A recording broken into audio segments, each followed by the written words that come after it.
Karibu katika simulizi na historia hapa ambapo huwa tunazichambua kila siku. Langu jina mimi naitwa Daud Alexander Scott Rizzi. Hii ni Usiku TV.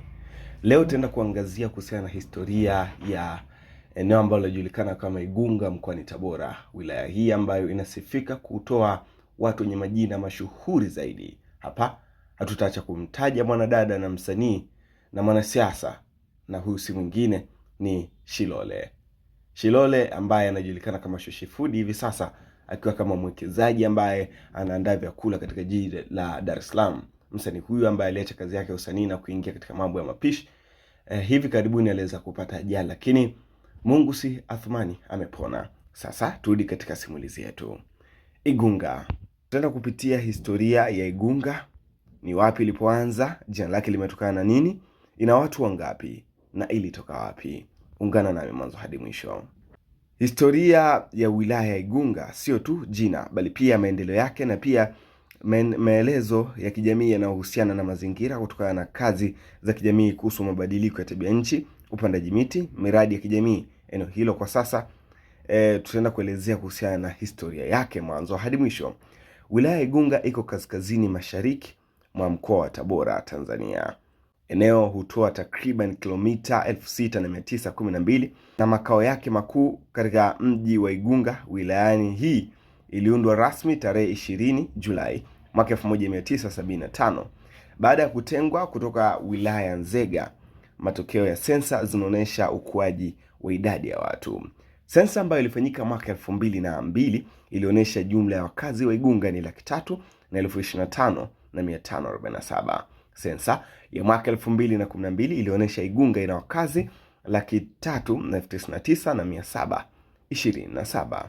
Sensa ya mwaka 2022 ambayo ndio sensa ya mwisho katika hichi kipindi, ikiwa mwaka huu tuko 2026.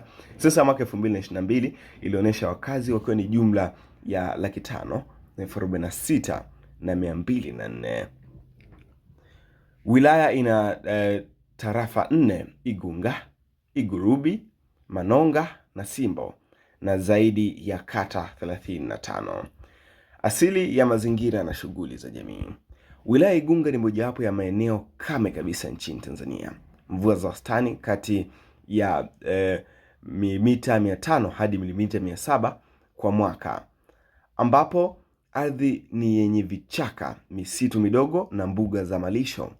Kwa sababu ya hali hii ya utulivu wa mazingira, jamii za kaya na wakulima zimekuwa zikifanya juhudi za kupanda miti na kulinda rasilimali asili kupitia miradi ya kijamii kama Igunga Eco Village Project. Mradi huu uliungwa mkono na jumuiya ya kimataifa, umelenga kupunguza athari za mabadiliko ya tabia nchi kwa jamii kwa njia ya upandaji miti kwa bustani ya kijiji na shughuli za kuimarisha ardhi. Katika baadhi ya vyombo vya habari, mtandao wa kijamii kama Facebook, Instagram, kuna video na maelezo kuhusu miti ya migunga ambayo ndo asili ya jina la eneo la Igunga. Inapendekezwa kutokuwepo kwa uhusiano wa kijamii au kiasili baina ya miti na jina la wilaya, lakini hizi ni taarifa za kijamii ambazo hazijasomeka kama ushahidi wa kisayansi rasmi. Kwa sasa hakuna ushahidi wa haraka kimkataba, kitaaluma au kiserikali unaosema kuwa uhakika kwamba jina la Igunga limetokana na aina ya miti fulani. Majina ya maeneo mengi Afrika huzaliwa kutokana na lugha, matamshi ya makabila asili, matukio ya kihistoria, tabia za kijiografia, viumbe vyenye asili vilivyokuwa katika eneo husika. Lakini hapo sasa hakuna chanzo rasmi kinachoithibitisha asili ya jina kama mti au mashirika ya miti. Katika nyaraka ambazo tumeweza kufikia mtandao, muhtasari na maudhui muhimu. Historia ya jina kamili ya wilaya Igunga. Wilaya Igunga ilianzishwa rasmi mwaka 1975 baada ya kutengwa kutoka Nzega, lakini mahali ni kaskazini mashariki mwa Tabora, Tanzania. Idadi ya watu imeongezeka kwa zaidi ya miaka 20 hadi kufikia 546,204 hadi sensa ya mwisho ambayo ilifanyika mwaka 2022. Uchumi na shughuli: kilimo, ufugaji na miradi ya kijamii kijumuisha upandaji miti. Nitakumbusha tu, Igunga ni wilaya ambayo inalima kwa wingi sana kilimo cha mpunga kwa maana ya mchele. Mchele unazalishwa huko kwa wingi sana. Chanzo rasmi cha jina. Hakuna ushahidi wa wazi wa chanzo cha jina Igunga kwenye vyanzo vya kisayansi na mitandaoni, ingawa mapendekezo wanasema kwamba jina la Igunga linatokana na miti inayopatikana maeneo hayo. Miti hiyo asili ambayo inajulikana kama migunga.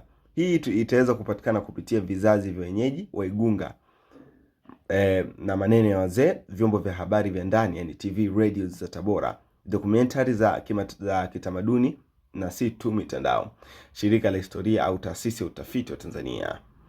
Ikiwa tuna kukumbusha kwamba kama mahojiano ya baadhi ya viongozi wa Igunga ambao waliweza kufanywa, waliweza kutaja kwamba kweli jina la Igunga limetokana na asili ya miti hiyo, ingawa mpaka sasa kuna chombo kikubwa ambacho kimethibitisha.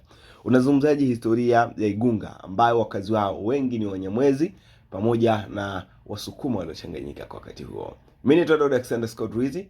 Hii hapa ni Usiku TV. Asante.